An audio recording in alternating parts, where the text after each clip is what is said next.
Mabuhay! Good day to all! I am your tutor Madge. Welcome to ETUlay, a free online tutorial, an initiative of the Department of Education, Information and Communications Technology Service, Educational Technology Unit, ICTS EdTech. This program is aimed at helping and assisting learners from kindergarten, senior high school, ALS, Alive, and SPED learners. Aside from answering the modules, the ETUlay is offering programs which you will surely look forward to. Together with our parents and teachers, the ETUlay will bridge the gap where difficulty and ease meet in learning new knowledge and skills. So, let us prepare our modules, pen and paper.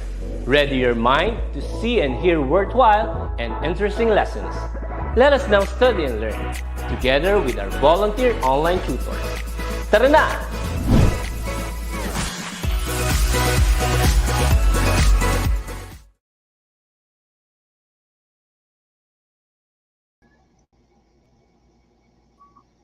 Hello, good afternoon, Katrina. Good to see you again. Tutor Arlene. Yes, nice meeting you na naman ulit, Tutor Arlene, no? Ngayon lang ulit tayo dito ulit sa ating session. And good afternoon po sa ating mga learner researchers together with our program head, Mr. Ronald Cabigo. Hi kay Tutor Junjun also. And everyone who are watching as of this moment. We are in our week 4 na, Tutor Arlene. Yan, konting lambot na lang, Tutor Arlene, mapagtatagumpayan na natin ang quarter 4, no? Matatapos na natin yung buong SEM natin talaga with a bang dito sa Inquiries, Investigations, and Immersion. Ayan, I believe, Tutor Arlene, ready na tayo, no? Yes, medyo, may bibigay si signal. Ayan, ako, Tutor Arlene, ang ating signal, no? Pangalagaan natin. Ewan ko ba, ang hirap-hirap talagang pakisamahan ng internet connection ngayon. Yan, okay, congratulations pala, no? Sa masaliksik na duty of the week natin. Yan, yung victory natin. Ito yung moment ni Tutor Arlene last week kasi I wasn't able to have this ETUlay session nung last week because of some extraordinary din ng mga works natin as a teacher, no? Okay, so by the way, dahil nandito at nagbabalik muli ang inyong Tutor Tina at nakikita natin medyo nag-unstable ang internet ni Tutor Arlene. And let's continue. Congratulations to the following duty of the week. Yan, keep on participating, no, sa ating session for this week para naman masabi na at makita rin ninyo ang mga names ninyo dito sa ating screen sa susunod naman na week. Yan. Yes. And Tutor Arlene, ready na ba tayo sa ating saliksik of the day? Yan. Okay, so month of May is actually the National Inventors Month. Yan. So, thank you doon sa lahat ng nag-invent because of you. Lahat ng mga meron kami ngayon ay nakakatulong talaga sa daily living namin. Salute to all the inventors and to the researchers around the world, no? Be it yung mga medyo nangamahina na ngayon, at saka yung patuloy pa rin na nagre-research sa ngalan ng progress ng ating world. And on this same day, no, May 27, Tutor Arlene, yun nga lang, 1796, no? 1796, tayong isang dito in the name of MacLean, yan. So, na-patent naman niya yung kanyang invention na type ng piano. Yan. So, ito, no, nakikita natin ginagamit pa rin as of today at nag-i-improve pa din. Ganun naman, no, Tutor Arlene, sa field talaga ng research at saka sa field ng invention, no? Lahat ng mga naiimbento, nag-i-improve, nagkakaroon ng progress. Yan. So, nakikita natin talaga yung use nito sa ating daily lives. And si Tutor Arlene, ano ba, Tutor Arlene, ang inyong favorite na invention dyan? Siguro yung lahat ng tao ngayon meron. Ano kaya yung Tutor Arlene? Parang nakakabit sa sarili na. Ito yung cellphone ngayon. Halos lahat na yata ng tao mayroon cellphone, kahit bata, matanda. Ay, meron sila lahat nito. So, thank you sa nag-invent nito ng cellphone. Kasi for communication yan. Naalala ko pa nga, nung bata pa kami, may laruan kaming lata na may tali. And then, mag-uusap kami nakatago sa kabila yung isa. Ayan, Anong hello. anong taon So, kaya yan. yan, Tutor Arlene, no? Naku, age reveal na ata ito si Tutor Arlene pag sinabi niya kung anong taon yun. Ano, Marireveal ang mga age bata ni kami. Tutor Pero namin Arlene. talaga Yan. So, yung oo. Naku, Tutor Arlene, tama kayo dyan, no? Kahit ako, hindi siguro ko mabubuhay naman, pero siguro hindi magiging productive ang day ko pag wala yung naturingang na cellphone na yan talaga. Kasi po, no, lahat ng transactions ngayon, lahat ng mga happenings ngayon, nakikita natin at nababasa natin talaga through cellphone. Yan. At even internet, Tutor Erlin, salamat sa naka-imbento ng internet connection. Data connection. Dahil sa inyo po, naging possible yung mga impossible sana na ways of communication natin. Okay, yan. So, pwede rin po kayong mag-send sa amin ni Tutor Erlin ng mga saliksik of the day nyo. Malay nyo, kayo ang mapili naman or ma-feature sa susunod na week as saliksik of the day natin. Okay, so for our learning objective, sorry for objective natin, isa lang siya, draw conclusions from research findings. Yan. So, dito na tayo sa drawing of conclusion. And again, doon sa discussion ni Tutor Arlene, no? This is actually the definition of conclusion as explained by Tutor Arlene last episode. No, it wraps up your writing by summarizing the main idea of your reader. So it's just a summary of the intelligent guess and intelligent na see natin doon sa mga data natin in coming up dito sa susunod na stage natin, which is yung recommendation naman. And this actually brings our writing a smooth close and answering the research questions that we have.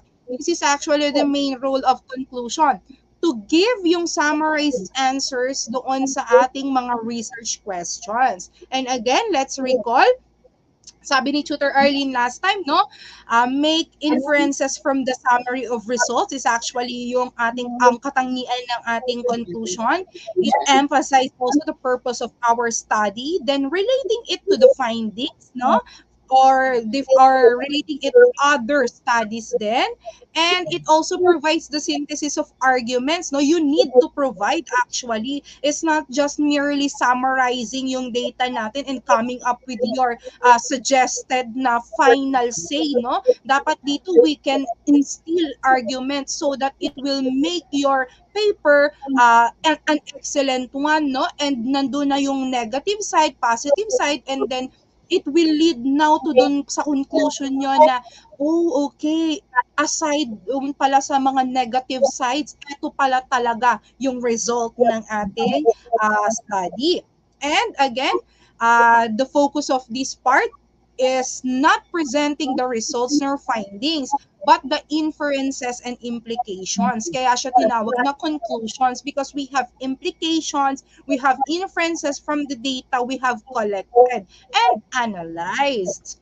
And of course, highlighting the need for further studies, no, is a yes dito sa part na ito, wherein you encourage also, no, yung other na mga possible researchers natin to come up with a parallel study in which magiging sagot sila kung meron mang gap ang research mo. And at the same time, it will encourage the readers, no, or yung other researchers din natin na mas palawakin pa yung scope ng research natin. Yeah. And with that, sa tingin natin, Tutor Erlene, wala namang question regarding sa ating conclusion. Therefore, let's do learning task number 1. Ready na ba kayo? Kasi si Tutor Erlene at si Tutor Tina ready na. Yes, okay. Sila mga learners natin. Good afternoon. Yes, okay. So for the learning task number 1, write correct if the statement is correct or incorrect if it is not. So I will be showing, together with Tutor Erlene, yung sample na mga data na na-analyze and then yung appropriate na mga textual presentation niya ng conclusion. So, isulat nyo or i-type nyo sa ating comment section yung correct kapag you agree na tama yung pagkaka-construct at appropriate yung conclusion, or incorrect naman kapag sa tingin nyo it may pwede pang i-improve. Okay, so let's begin. For number 1, this is actually from the central office na module na ginagamit sa in-person investigations and immersion. So here is the sample data natin in the tabular form. So eto yung kaniyang presentation and conclusion. So from the table above, it can be concluded that there is a significant relationship between media literacy and online class participation since the two-tailed coefficient is 0.000. Do you think the presentation of conclusion is correct or incorrect? Kindly post it sa ating comment section, no? And sa hi sa ating mga nagko-comment na mga students from different schools, and keep on sharing itong ating session for today para naman mas marami pa ang makatuto dito sa ating episode. Yan. So, may mga sagot na tayo dito and may mga greetings pa rin tayo. Hi sa ating mga learners from different school again. Yan. So, meron na ba tayong answer dyan? Katulad nila, medyo nadidelay ang signal. Yan. So, good afternoon to Christine Tobia, ang ating laging masaliksik na cutie, no, na nai-face for natin. Yan. So, process and National High School Faculty. Yan. And to the administration. Wala pa po yata tayong answer dito. Tutor Arlene, no? Parang medyo late pa ang dating ng ating internet connection sa ibang lugar. Yan. So, reveal na natin, Tutor Arlene. Yan. Okay, for number It's 1. incorrect pala. It's incorrect. Why is it incorrect? Pero pag titignan naman natin sa table, no, tama naman. 0.00, tapos between media and media and online class participation, no? So doon sa presentation, the data is actually correct, but we can actually improve the manner of presenting our conclusion. Yan. So sa pag magko-conclude ka kasi, di ba, na-explain ni Tutor Arlene last time, yung mga do's and don'ts in presenting the conclusion. So in here, sa conclusion part, no need for you to write any numerical figures. Dito naglagay pa tayo ng 0.00. This will be under the summary na of the findings. So in conclusion, i-omit na natin siya kasi it will be redundant if we keep on including yung mga numerical natin dito, lalo na kapag nasa conclusion part na tayo. So, it will be under the summary na lang. Okay, next. Same table. Yan. Ito naman yung the way ng pag-conclude. From the table above, it can be concluded that there is a significant relationship between media literacy and online class participation based from the Pearson correlation. Yan. Do you think yung pag-construct natin dito is correct ba or incorrect? Yan. Oh, marami pa lang nag-comment ng incorrect. Tutor Arlene, nag-delay na talaga ang pass sa atin ng answers nila. But they are correct. Ang dami ng answers. Makuha nila yung tamang sagot. Yes. So how about this number, no? So, online learners, pa kaya ang pagkakakonstruct ng conclusion? Yan. So, let's see. Yan, may answer tayo na correct. Okay, may mga sagot tayong correct dito, Tutor Arlene, no? Yan. So, i-reveal natin, Tutor Arlene. Yes, so it's correct. Yes, correct. Yan, correct pala ito, Tutor Arlene, no? So, tama yung pag-present niya because it's direct to the point and at the same time, all the data na in-include niya dito is actually correct. Hindi na rin niya in-include yung numerical na figure kasi nasa conclusion na siya. Nag-direct na tayo sa point na may significant relationship. Yan. And basing doon sa tool na ginamit, yung sa analysis natin, which is the Pearson correlation. Actually, pwede pa natin itong i-improve, no? Marami tayong ways in improving ang ating conclusion. It is up to you as a researcher kung paano yung atake mo.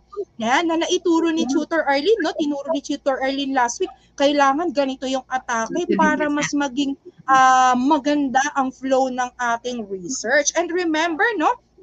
In the conclusion part, eto yung answer doon sa mga questions natin sa ating statement of the problem. Kaya pag nagkamali tayo ng entry sa ating conclusion, it will not be aligned doon sa ating statement of the problem. Therefore, yung research natin, pwedeng magkaroon ng confusions doon sa part ng mga readers. Hindi na nila masusundan kasi nagkaroon tayo ng wrong entry. Kaya dapat ang researcher talaga ay masasaliksik.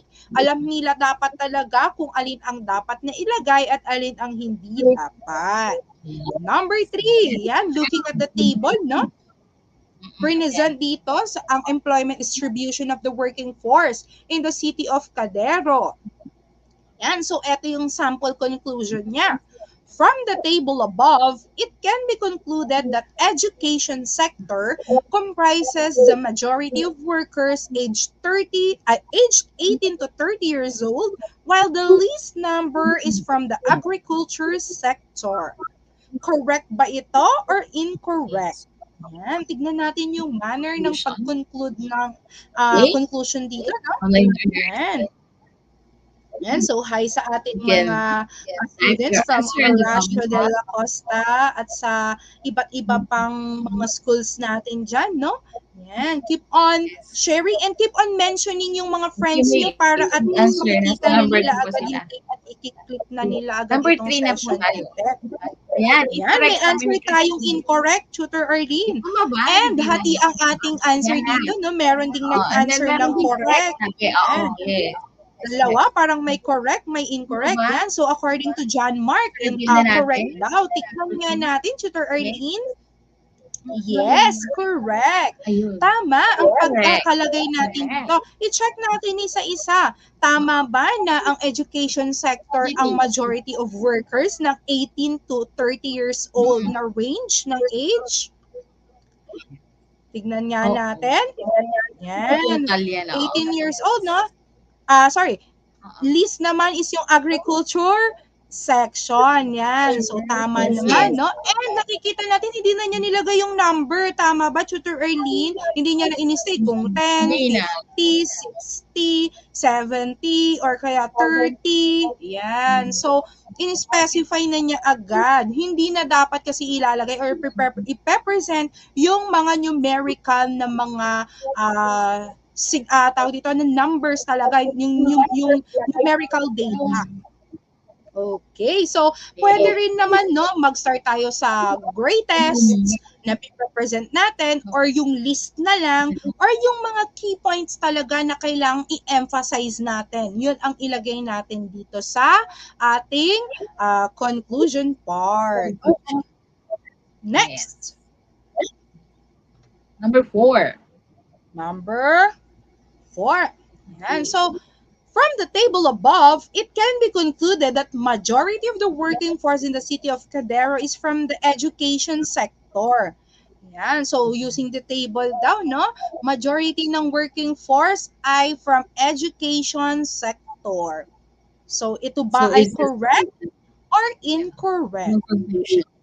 Okay. Tama ba ang pagkakastate ng conclusion? Mga online learners? Tama ba? Tama ba yung pagkakasabi niya ng conclusion? Yan, Tutor Arlene, may mga nag-answer pa ng number 3. Yan. Mukha talagang may pinagdadaanan ng internet connection sa iba't ibang lugar, no?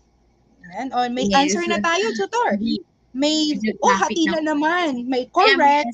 Yes. Meron din namang incorrect. Yan, majority ng answers, Tutor Arlene, correct, no? Yan, so tuloy-tuloy na. May parang hati, Tutor Arlene, no? May mga incorrect din talaga. Oh, yan. So, i-reveal na natin, Tutor Arlene. Correct. Okay, Yan, correct. correct Answer is pala ang correct. tamang sagot dito, no? So Tamang as we can see, pagkakasi. tama naman na ang Yan. education sector talaga ang majority ng working force dito sa city of Cadero. Tama. And at the same time, makikita natin, no, nakaspecify na anong sector. Yun, binigay na talaga. Wala nang paligoy-ligoy pa, but direct to the point na Yes, yung important na detail nandun na.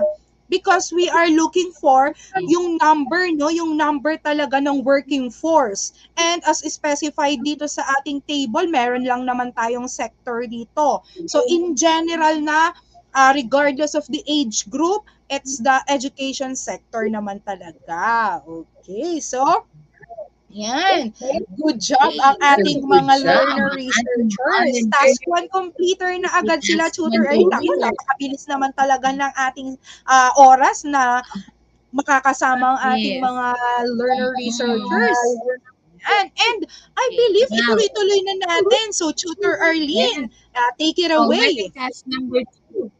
Okay, so let's do the learning task number 2 for the direction. Okay, choose the letter of which you think is the best answer.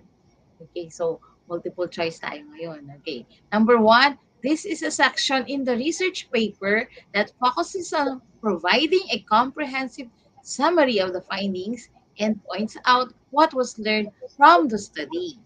Okay, for the choices. Okay, is it A, summary? Okay, B, conclusion? C, recommendation? Or meron pag letter D? Tutor D na? Wala na. Okay, D, reference. Okay, there. So, online learners, okay, for task number 2, write your, or type your answer on the comment box. Okay, meron nang pumasok. Letter B ang sagot. Tutor Tina. Yan. Okay, pumapasok na. Tignan niya. Letter B, tama ba? Conclusion ang sagot nila for number 1, learning task. Yan. Puro B. Yan. Umuulan Yes. ng letter B. Sagot. Letter B Online. pala. Tama Letter B. talaga sila, Tutor Arlene. Okay? So, repeat natin. Yan. So, no, Tutor Arlene, Yan. doon pala talaga sa conclusion, no, section talaga siya ng paper na nagpo-provide ng natin. summary ng Anong findings. sagot? At yung mga natutunan natin doon sa ating mga data, pino-point out natin, katulad ng ginawa natin doon sa learning task 1. Okay, number 2. Yes. Okay, for number 2, which of the following is not the purpose of the research conclusion? Okay. Is it A?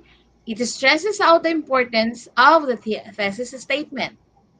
Or B, it gives the written work a sense of completeness. For C, letter C, it does not leave a final impression on the readers. And D, it demonstrates good organization. So which of these is not the purpose of a research conclusion? Okay, type your answers, online learners, on the comment box. Okay, so alin kaya dito ang hindi, which of the following is not the purpose of a research conclusion? Okay, may sumagot. Letter C, Tutor Tina, meron na. Pumapasok na. Ang answers nila, Ayan, most ako, of them papasok are na. letter C. I-reveal na ba natin, Tutor Arlene? Oo. Okay? Okay. So letter C, it does not leave a final impression on the readers. So this is not a purpose of a research conclusion.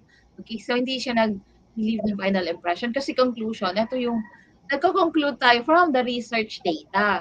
So hindi pa ito yung impression, yung final impression ng learners. Meron pa tayong recommendations, right? Okay, summary, conclusions, and recommendations. Ayan, at saka Okay. additional, no? So, dapat kasi talaga, no, sa research conclusion, dito ka mag-iiwan ng marka.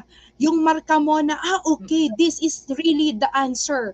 Yan. So, yun ang datingan ng ating conclusion. Ito yung magsisilbi talaga na trade mo or yung trademark tatak mo sa ating mga readers. Yan. Number 3. Okay. Number 3, which of the following parts of a research paper is not included in the concluding part of a research paper? So, alin ang not included in the concluding part of a research paper. A. Conceptual and theoretical framework. B. Okay, recommendations of the study. Okay. Letter C is conclusions of the study. And letter D, summary of the findings. So which of the following parts of a research paper is not included in the concluding part of the research paper? The online learners for number 3, write your answer, type your answer on the comment box. Ayan, letter A, sabi ng, ayan, sunod-sunod na ang answers nila, letter A. Letter A Yan, nga ba? i-reveal. Tama ba? 2:30 na? Yes. Ayan. Yes, conceptual and theoretical framework is in the beginning part that is nasa chapter 1 yan, di ba? Na part. And the rest for recommendations of the study, conclusions, and summary of the findings are in the concluding part of the research paper, nasa last part on chapter 5. Right? 2:30 na? Okay, so very Yes, good. Tutor Online Arlene, no? learners, nakuha niyo ang sagot. Yes. At Yes. saka Tutor Arlene, no? It's now ano no, we are using yung bagong format natin which is the IMRED talaga. We are really focusing on the IMRED format, yung introduction, methodology, Yes. research, then yung ating uh, discussion part. And doon sa sabi ni Yes, Tutor Erlin, conceptual and theoretical framework is under the introduction part, which is under the yes. chapter 1 of your research paper. Yan. Kaya hindi na siya Ang dapat nawala na isasama pa yata sa doon sa new format is the part. um, Yes. RL, pwedeng included na in chapter 1. Okay, yes. Okay, number 4, in presenting the conclusion of the study, what should be the guide of the researcher? Okay. For letter A, scope and the limitation of the study.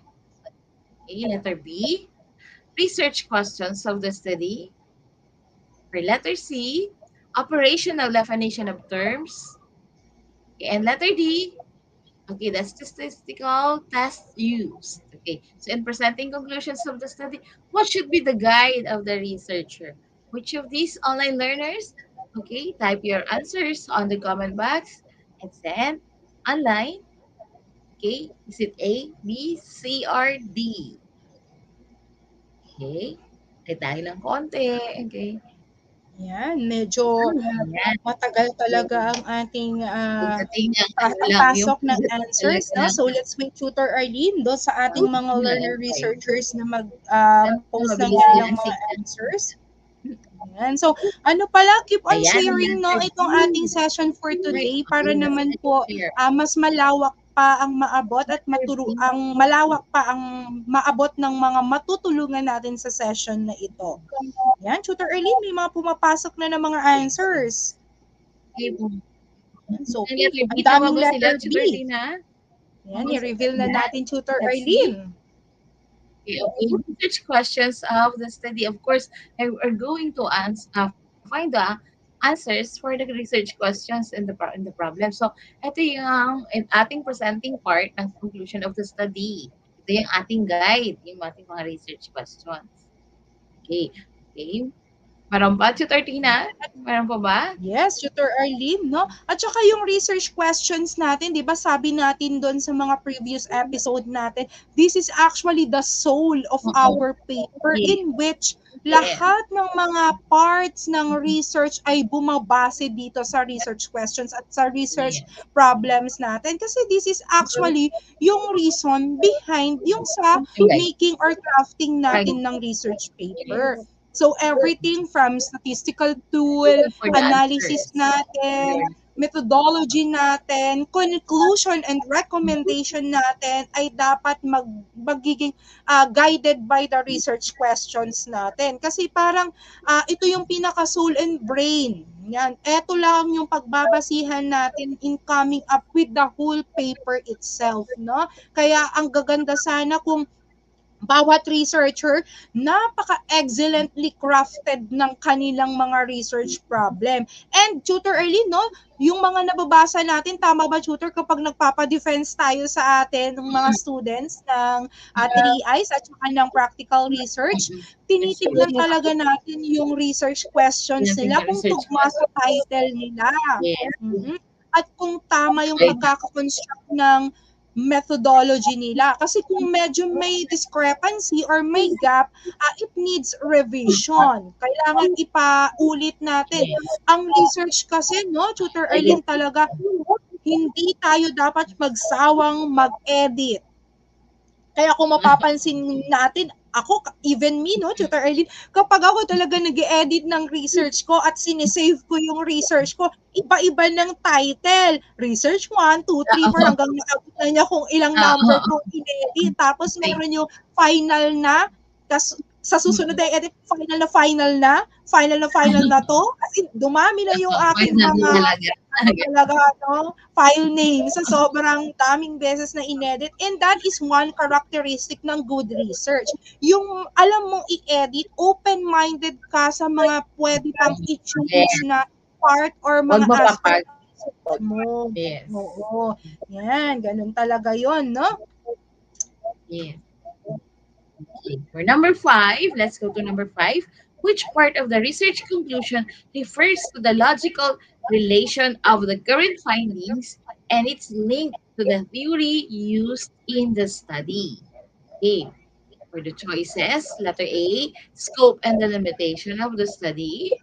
Okay. For letter B, research questions of the study. Letter C, operational definition of terms. And letter D, okay, the research implications. So which part of the research conclusion refers to the logical relation of the current findings and its link to the theory used in the study? Again, scope and the limitation A, B, research questions of the study, C, operational definition of terms, or letter D, research implications. Okay. Ayan, Tutor Arlene, natuwa naman ako dito kay Bea at saka kay Darlene, no? Heart talaga yung kanilang answer yan. So, replyan natin sila ng unlimited heart dyan. Yan. Na-appreciate namin, Tutor Arlene. Mahal din namin kayo. Thank you very much. Okay, so letter D, umuulan ng letter D ay nasagot. Tutor Tina, tama ba? Nabila natin sagot. Okay, research implications. Okay, so dito yung ating link to the theory used in the study in which the part of the research conclusions refers to the logical relation of the current findings. So yung mga research implications. Okay. Tama, Tutor Tina. Okay. Yes. Okay. At saka ano, no? Yes, kung babalikan natin yung ating mga previous episodes din, no, or sessions natin dito sa Increase Investigations and Immersions, nabanggit natin last time na meron tayong dalawang uri, no, ng implications. We have the theoretical implication and we have the conceptual na implication natin or logical. So theoretical, kapag nagbigay tayo or we link our theories doon sa findings natin, at kapag ka naman yung conceptual or yung logical, yung mga concepts or yung mga datas talaga na sa tingin natin ay key point ng mga other research din at i-relate natin siya sa research natin. So, those are some of the implications. And napakaganda talaga, no, na inire-relate or inililink natin yung study natin sa iba't ibang theories and even hindi lang theories, no, Tutor? Principles, other research pa na sa tingin natin parallel sa research natin para mas mabigyan natin ng justification na mas malawak ang ating inaral at mas malawak yung pinagkuhanan nating data in coming up dito sa ating very logical na mga conclusions at saka recommendations. It's a matter of Yes, it's a matter of looking for the justified na mga phrases, sentences, or in short, justification ng ating research para masabi natin, o yung mga readers, masasabi nila, ang research na ito pala, ang dami ng mga previous research talaga na same or similar, ibig sabihin, napaka-strong ng reliability at validity nitong research nito.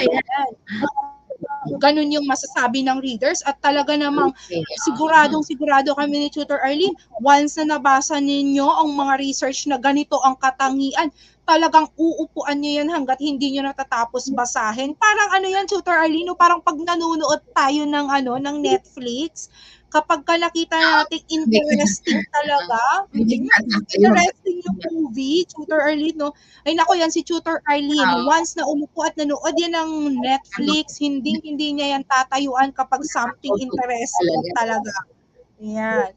Ganyan talaga tayo, yun no, lipangan na namin ni Tutor Arlene kapag Netflix. And aside from that, no, sa dami ng mga research na binabasa din namin ni Tutor Arlene, talagang meron kaming natututunan na panibago. Ayan, so kaya ganun din sana kayo no, mga learner researchers. Keep on reading yung preview. Yes, mga previous na mga research para mas dumagdag pa yung mga kaalaman na mababasa nyo doon sa mga kaalaman nyo na. Okay. Ayan, Tutor Arlene. Natapos na pala ang task 2 natin. Good job na naman itong ating mga learner researchers, no? Task 2 completer na sila. Okay, so good job. Congratulations. You deserve a virtual clap from Tutor Tina and Tutor Arlene. Ang ating mga online learners. At so, unlock na, no? So, yay! Yan. So, ang galing-galing naman. Okay. So, for the Masalik task of the week, for this week for Tutor Tina, okay, anong kanilang Masalik task of the week? Okay, ito yung masaliksik task ninyo sa week na ito, no? So, visit your library kung kayo ay included na sa face-to-face participants natin, no? Or kung hindi naman, surf the internet for 2 sample research conclusion with correlation as the data analysis. Yan. So, hanap kayo ng sample research na kung saan ang data analysis na ginamit niya ay correlation. Since doon sa sample natin sa task kanina is we focus on correlation as the analysis date of the data analysis rather. So hanap kayo and then PM us or send that to yung sa link natin. Yan, makikita natin sa baba ang ating link. So you have pwede nyo i-screenshot itong inyong task of the week and then i-send nyo. Pwede nyo rin i-PM sa amin ni Tutor Arlene. Yan. At sa huli, no, sa ating last week ng episode, malay nyo kayo ang ma-feature namin ni Tutor Arlene sa most active participants dito sa inquiries, investigations, and immersion. Tutor Arlene, may pa-premyo ba tayo? Trip to ano ba yung Tutor? Trip to Mars ba? Or Boracay? Kahit nag-ulan? May pa-surprise kami na may pa-surprise kami na award. May award na prize. Yes, for the quarter. Meron din award ang Masaliksik Duty. Yes, na award. Yan. Oo. Yan. At lalo na, no, si Tutor Arlene, very generous yan. Ako, baka bigyan kayo bigla ng house and lot niya ni Tutor Arlene.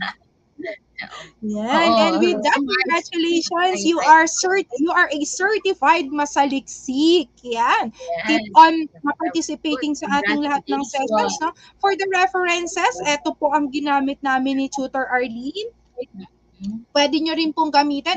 And of course, yung official na self-learning module coming from the central office in inquiries, investigations, and immersion. Na dito po namin kinukuha ang bawat content ng aming episodes. And Tutor Arlene, naku, narating na naman natin ang ating huling slide. Tutor Arlene, may gusto ba kayong batiin, Tutor Arlene, habang kayo ay nag-aantay sa ating cut-off time? Okay, so maraming salamat po sa inyong mga online learners sa ating SDS, Schools Division Superintendent, Sir Danilo Sison, mga ESDSS po, Sir Principal Sereno, and Assistant Principal Sir Mayuba. Maraming salamat po for this opportunity. Nabigyan kami ni Ma'am Tutor Tina ng pagkakataon ma-share sa inyo ang aming kaalaman sa research. Diba, Tutor Tina? Okay. Yes, maraming salamat sa inyo mga online learners. Sana may natutunan kayo thank you sa so much.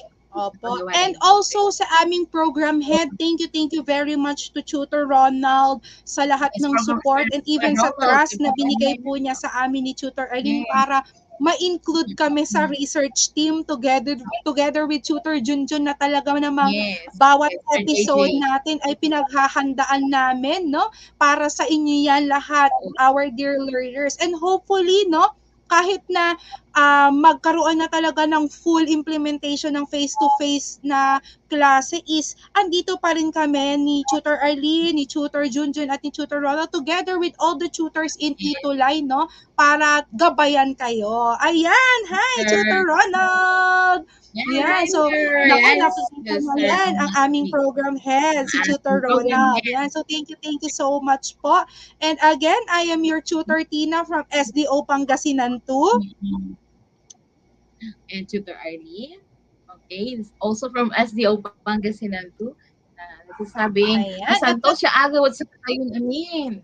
Okay. Kita-kits po ulit tayo sa susunod na Friday.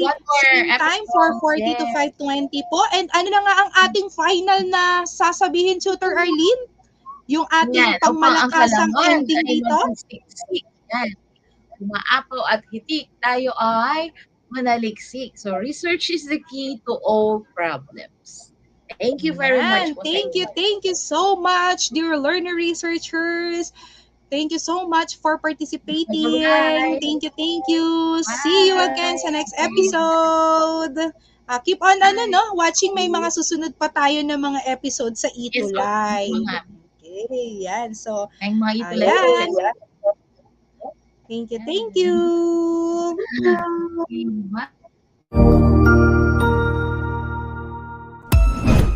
Ang husay naman! Natapos mo ang iyong tutorial session kasama ang iyong mahusay na ETUlay tutor. May bago ka bang natutuhan? I-share na yan gamit ang hashtag #ETUlayLevelUp. Huwag aalis ha, dahil may susunod pang programa na pwede mo ring panoorin at salihan. Dahil naghihintay na ang iyong mga tutors. Happy learning dito sa ETUlay!